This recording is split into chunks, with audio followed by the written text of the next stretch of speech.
Hey guys, I'm Nathan, and this is Found on Road Dead. Today, I wanted to talk with you about vacuum advance for your distributor. A friend of mine recently asked me, which is better source, the ported or the manifold vacuum from the carburetor? He told me that he looked on YouTube and internet forums, and no matter who he asked and where he looked, he found just about as many answers both ways, and each guy just absolutely asserted that his way was the only way, and everybody else is wrong. So that just lends towards all sorts of confusion. And I wanted today to clear all that up with the only right answer, guys, is mine. And and let's find out what that is. But first, I want to talk about what the players are in determining this. So let's talk about ported vacuum and what it is. On a Holley carburetor, you'll find it on the passenger side above the throttle blades. This differs from manifold vacuum in that it only provides a vacuum signal while the carburetor is not in idle position, meaning if you're cruising on the street, you'll definitely have the same vacuum as you would with manifold. If you are at a stop sign, you'll have a different source with ported. You'll have zero vacuum supplied. So anytime that ported versus manifold debate even comes into play is while you're braking and stopped, idling, and park and neutral. Outside of that, it will have no performance benefits anywhere in any situation. So let's talk about manifold vacuum now. It'll be on the carburetor below the throttle blades, on the primary side here, and then on the secondary side here. Oops, sorry, here. The manifold vacuum will supply a steady signal of vacuum to the distributor the entire time that the engine is running. It'll vary some as your vacuum signal goes down, maybe in a heavy throttle situation, or if you're just cruising, it'll be at maximum vacuum, providing the most that it ever does. So people talk about manifold vacuum like it's got to be the best thing because that's how cars originally implemented it. In the 30s, I think, I want to say Buick was one of the first ones that did it. And,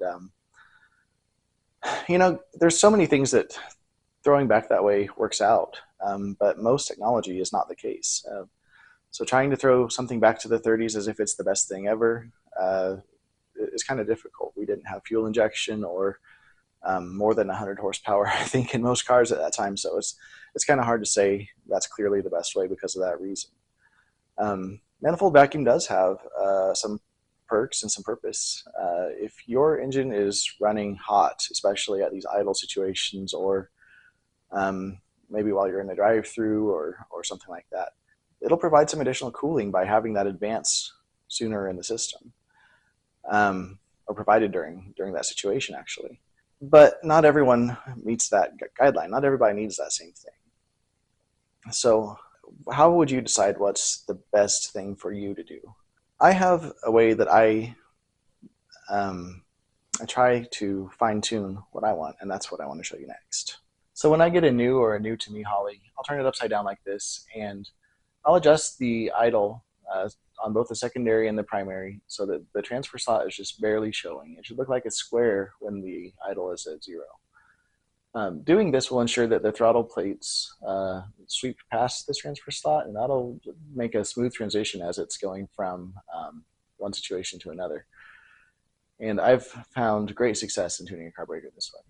Now, if you can set your carburetor up this way, bolt it to your engine, and fire it up, go ahead and adjust your idle mixture screws and your float bowls. And if the idle is just right, adding manifold vacuum may not be what you'd want to do. If you would add ported in that situation, you'd leave the idle just as you had it. If you add manifold, it may increase your RPM, and you'd have to change your idle mixture screws as well to make sure that you're accommodating the more efficient burn.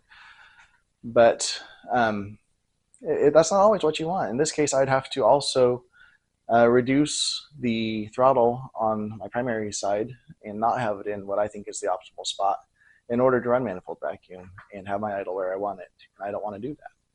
So for this truck, I use ported vacuum. So when I'm idling, when I'm stopped, it's a zero vacuum advance, but we still have the initial and the mechanical advance that's doing its thing. There is no power to be concerned about at this level. So if I'm not running hot and it puts the idle speed where I want it to be, that's what I'm going to do, is ported. Now, if I fire the engine up and it's running too slow, my first thing I'm going to do before I would adjust the idle speed faster is going to be to connect it to the manifold vacuum. Doing this will let me leave that carburetor in the spot that is optimal for it, and that's the best situation I found. You'll find situations where the manifold vacuum is going to be far better for hydration camshafts or a racing situation. You'll find situations where vacuum advance doesn't matter, especially drag racing. But you'll find a situation where any of them is the right answer. So anybody that tells you that this is always the right answer, no matter who you are and what you're doing, they're wrong. I'm right in saying it depends. So I want to share with you some clips of how my truck idles and how maybe it revs, and we'll just see why I like it the way that it is, and we'll just go from there. Okay, first I'm going to get the engine warmed up, and we'll get an idle quality sample and rev or two, and we'll see how that sounds with ported vacuum.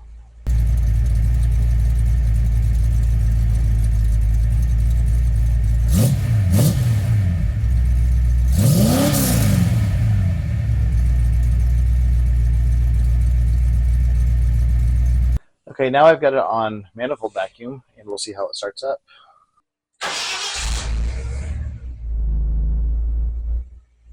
I don't know if you guys can hear it or not, but it's a little bit higher RPM and it's a little bit more steady, which some of you guys might like. I like it to sound a little bit rumbly, but definitely not bad. It's livable. I can be fine with this, and I haven't really adjusted the idle mixture at all. So once my gauge populates, I think we can see that it's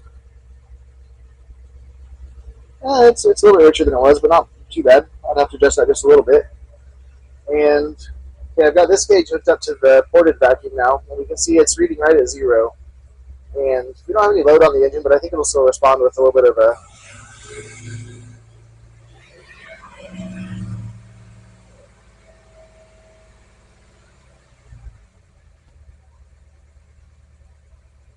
so you can see it's responding to the idle situation. At idle, it's very close to 0.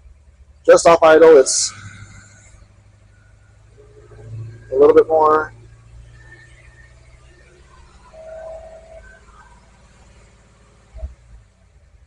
So it sounds to me like at about 1500 RPM, it's starting to come in a little bit.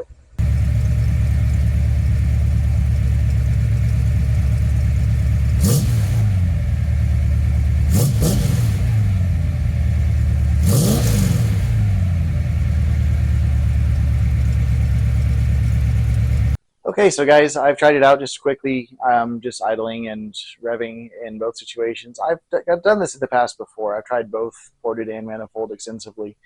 And really for this engine, I found out that I like ported better. The right answer, guys, there is no right answer all the time. That's always the case. Very few times in life can you say this is always right in every situation, and nothing else is ever going to be the correct answer.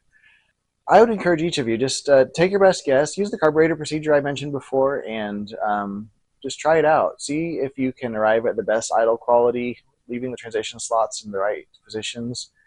And maybe you'll love ported. If you have a more aggressive camshaft than I do, you'll probably like manifold better. If you're overheating, you'll probably like manifold better. But it's just a matter of trying it out and seeing which is best for you.